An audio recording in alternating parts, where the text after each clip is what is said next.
I'm Yuri's friend. I've known him for. Oh, one sec. Oh, you got the mic? Yes. You guys are so So good. it's going. It's okay. Yeah, it's good. Awesome. Just a little low. I feel official. Yeah. So I've been friends with Yuri for a few years. I've had the pleasure of seeing him go from law school graduate to husband to father and now to an author. Yuri is a truly special person. I would say a citizen of the world, and I think we'll see that reflected in his book, Returns and Exchanges. There's a famous quote from a 12th century rabbi from Spain, Samuel ben Tibon, which is, I think, is quite apropos to Yuri, who's someone who's very passionate about writing. Make your books your companions. Let your cases and shelves be your pleasure grounds and gardens. Bask in their paradise, gather their fruit, pluck their roses, take their spices and myrrh. If your soul satiate and weary, change from garden to garden, from furrow to furrow, from prospect to prospect, then will your desire renew itself and your soul will be filled with delight. Hopefully we'll see Yuri go from prospect to prospect, garden to garden, and come up with many more novels. And I wish you a very rewarding and prolific writing career. With no further ado.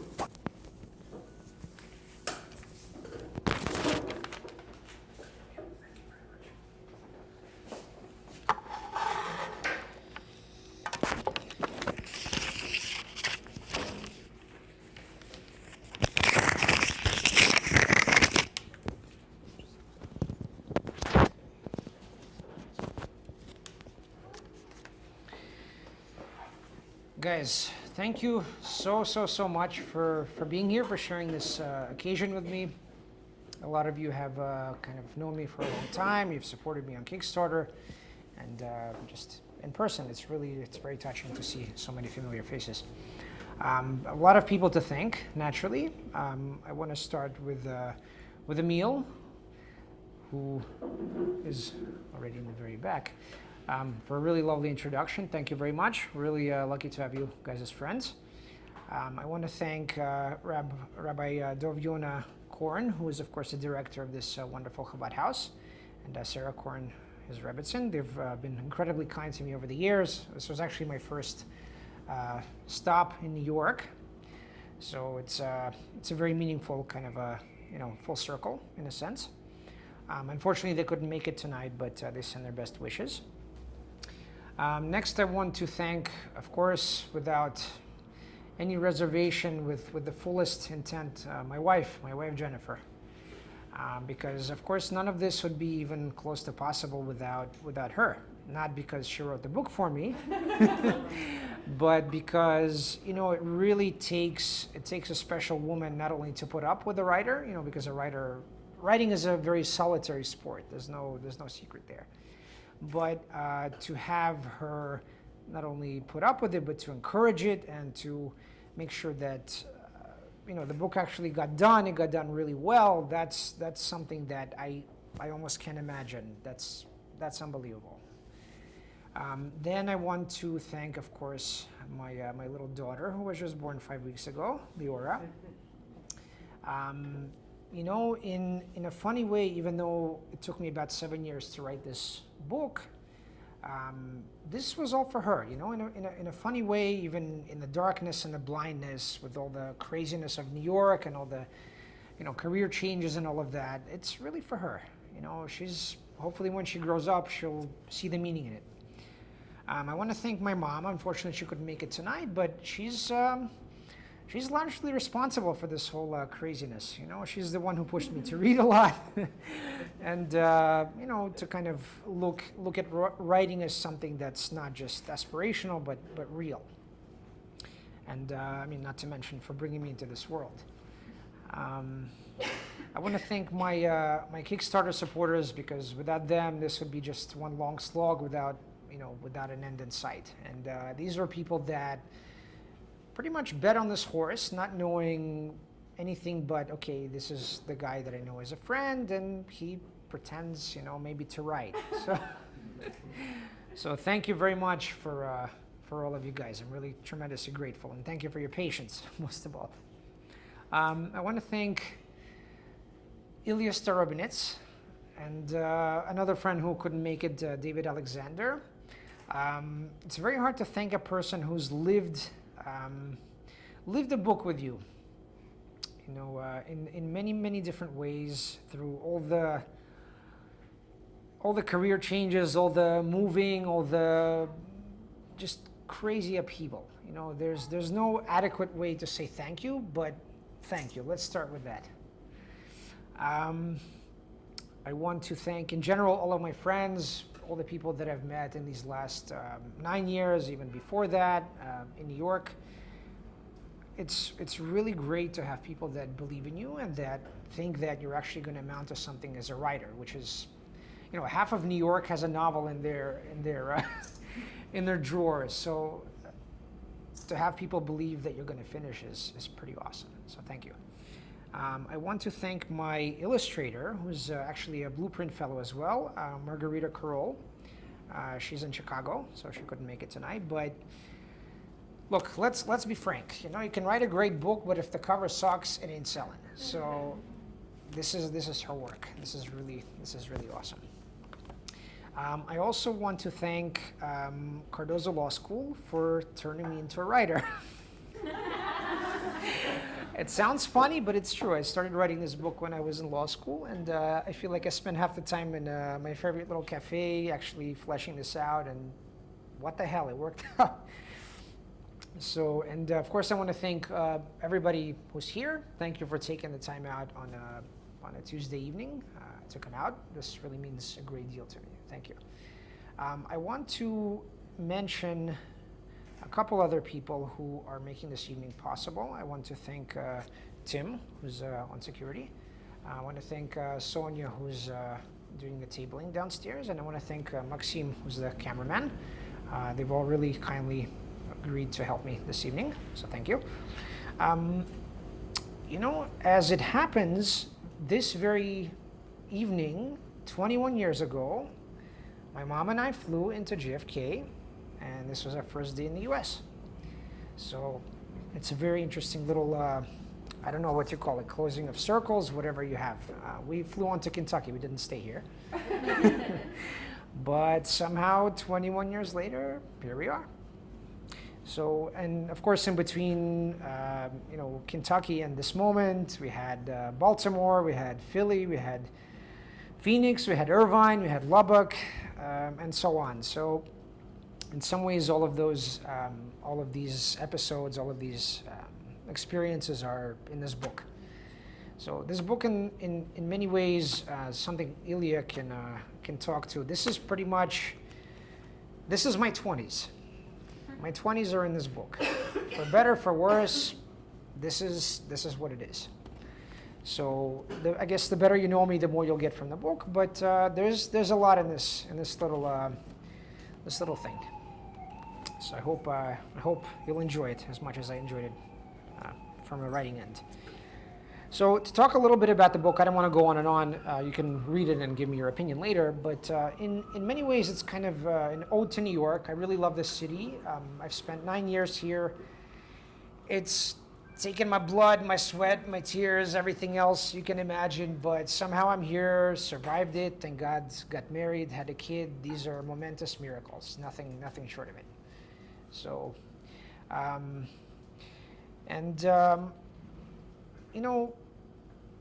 without further ado, I'm just going to start reading. So we're going to start with chapter 8, which is on, bless you. This is on page 99. 8:45 a.m. Across the highway from 200 West Street stood Lissandro with his coffee cup. Today was Champ's first day at work for Vampire Squid, the celebrated villain Goldman. He'd made it, or at least could live on trying. Last night's dream left him feeling groggy and unsettled if sunbathed. Legions of suits and heels were at his back, ready to charge up to Olympus for God's work. On green, he crossed among them, past the ear-pieced guards, inside to Mordor. The ultra-modern airy minimalism was clean, professional on all accounts. The two concierges could have been ex-special forces built Ford, tough, and heartland. Firm but courteous, efficient. No jokes would fly astray in here. A third one waved him in. Inside the well-spied elevators, secrets would, with time, fly out like fairy dust. Meanwhile, the crowd filed in with stone-faced dapper, pressed to serve. The dark lords of the street, they knew their mission and were pissed. The stunning mezzanine looked out on Jersey and the next-door neighbors. Alacrity as sharp people of all palates darted to their posts. This was no Deutsche, black, white, spare, and spotless, but not far. The air was ripe with Sunday morning curtness, hushed and formal. On the appointed GSM floor, a mousy, brown-haired girl in glasses greeted him. Lissandro? Yes. Hi, I'm Lisa. We'll be working together. I was out sick when you were interviewed. Pleasure meeting you, Lisa. Have heard quite a lot about you. You do the pricing models, right? Correct. I do some of the risk management, too. So you grew up in Paris and in Oslo? They told me you're half Italian, half Norwegian. Yep, that's me. Cool. Welcome. The door clicked open from its magnet. She flashed an admiring smile, shy, bitchy cold at once. One sensed a goal too thinly veiled, a biting intellect caked thick enough to throttle life joy. With hair up in her contacts in a power suit, high heels, she would go places quickly. Some things took time. He would be careful in her presence. On his new desk, 2 screens, like old times. Here was a standard issue BlackBerry, internal Goldman propaganda, and a sheet with passwords. Red carpet, secret handshake, Mason's hazing, none at all. Another bracket bulging with short chain around his neck. One savior was another's stooge. At least it was his doing with that force. This was quant heaven, leagues away from Trader's Viper Pit. In lowly 1B, AUM past life, his ears had all day grated. Tranches and sausage, shit shows arbitrage, meatpacker's paradise. Who could forget flows, vixes, yards, and swaps, a swinger's long, wet dream? The others on the team came by to say hello. Rob, the VP, a star, had done his time in quantum bliss at MIT. Andrew and Josh, 2 of the quieter geeks, were eager to talk shop. Their Monte Carlo options model was starting to take shape. Phil, the big boss, got off his call and came to welcome him. A polished Dutchman once from Princeton Zayas, he was 2 heads, shoulders above other quants he'd met. Sandro suspected Euro sympathy to blame for his arrival here. Perhaps more than his brains. Who knew? Who cared? Perhaps Phil wanted sounding board a protege. He'd got one, happily. The house that Cliff built had survived the Great Quant Massacre and would return to glory with a tweak or two to market neutral. The morning dragged between orientation, setup, and compliance questionnaires. My God, the poor sad bastards who devoted years to Chinese walls, spying on emails, keeping house, pretentious fig leaves with a smile. They were the bottom dwellers come to roost. The era of free cash and naked shorts had lost its Weimar orgy thrill. All things considered, Vulture's feast would last. Just past noontime, the hunger demons played their tricks, emboldened by withdrawal from sleep. Employment was a welcome break from nightly chases, battles, cold sweats from near death. On coffee and no drugs, he'd managed 1 full week, but dread was settling in. Mom called some drink, Bob said to take the mind off, just keep busy. This was untenable. He looked around him sheepishly, concluding all were deep in thought. Sandro grabbed his wallet, phone, and pass, and left. He'd gone all morning without Facebook. Below at mezzanine again, he stepped aside and watched the hordes stream to the feeding trough. Here rumbled by a whole offensive line of traders talking Knicks, and Xenia, Todd's, and Breitling. Next came 3 coders, stooped, in glasses, snorkeling. One gray-haired partner type showed premises to clients. A team of broker gossip girls, all dressed to kill, now clattered by. On show, a mercenary troop to sell the Muppets death and taxes. Oof. Behind the din of trash talk, laughter, and strategery, the crop of cream behaved quite recognizably. Better than never to salute the party now. After his salmon, string beans, and a Kit Kat, Lissandro took a stroll outside. The river was warm and breezy, a good respite. He saw one ferry crossing to the other side, one back from Jersey. The first one landed next to Goldman Jr., largest phallus in the Garden State. He found a bench with a good view and sat. Exhaustion bearing down at last, he let a yawn and closed his eyes in sunny bliss. A quick nap to refresh was all. Reveling in the gentle heat, he dreamt of Oslo spring, of tree buds, yellow flowers, and tall pines, the breeze, and a late morning walk. A rolling shadow's footsteps pattered near, but the possessor didn't show. His eyes availing of the world again, he jumped up with a start, dropping his phone. A jogger with headphones had grabbed the bench back for his reverse squats. Sandro caught spittle on his chin, disgusted. Ugh. 1:30 was the time. He'd slept for 45 whole minutes. Screwed! He shot a laser glance at the offender sprinting back to work. Phil cornered him inside the door. Oh, there you are. I thought you might be lost. Look, Sandro, it's your first day, yes, I know. You have to get set up, do all that stuff. Can you start reading this today? I want you to learn it inside out. It's what some loosely call our Bible. Let's discuss tomorrow. Joshua and Andrew can help you with the administrative things. Lisa too, of course, but she's in the middle of a code review. She's a special one, you'll see. Phil was a European, that was clear. Americans had rooted out paternalism by lawsuit. In any case, the turf was drawn, the queen bitch here to stay. Maybe she wouldn't bite. They would be friends and live in a harmonic series. Maybe the Pope was Mormon too. He'd steal himself and manage through. The afternoon flew by. Sandro explored the intranet, whetting his appetite for benefits and learning. It wasn't just the name, turned out. The training was top-notch. No shitty hedge fund, fly-by-night BS. He would become well-rounded here. At 6, Phil wandered by. Get going, Sandro. Go enjoy your evening. You'll put in plenty 8 to 9s by now. But now enjoy your freedom. Just read the thing I gave you. Be ready for tomorrow night. He looked around, his eyes big with amazement. The others slaved away, their reds and greens and yellows flickering from screen to screen. The boss says, go, you go. He bid good night and grabbed his things. Outside he called Savita, fairy Brahmin beauty he once chased. Now his good friend. She had a function at the Soho house all evening. Zara was busy too, curating and Hell Week before an opening. He wanted female company tonight, flush with impressions for a lovely ear. There was no will to listen, just to speak. He scrolled through his black book, now piqued, now puzzled, giving up.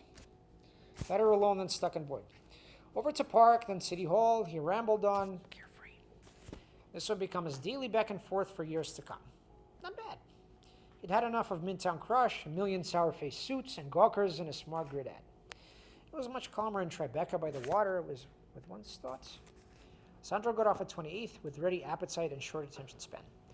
No Indian tonight, not sushi, and not Rio Grande again. The choice was clear, a decent resto beer bar just around the corner.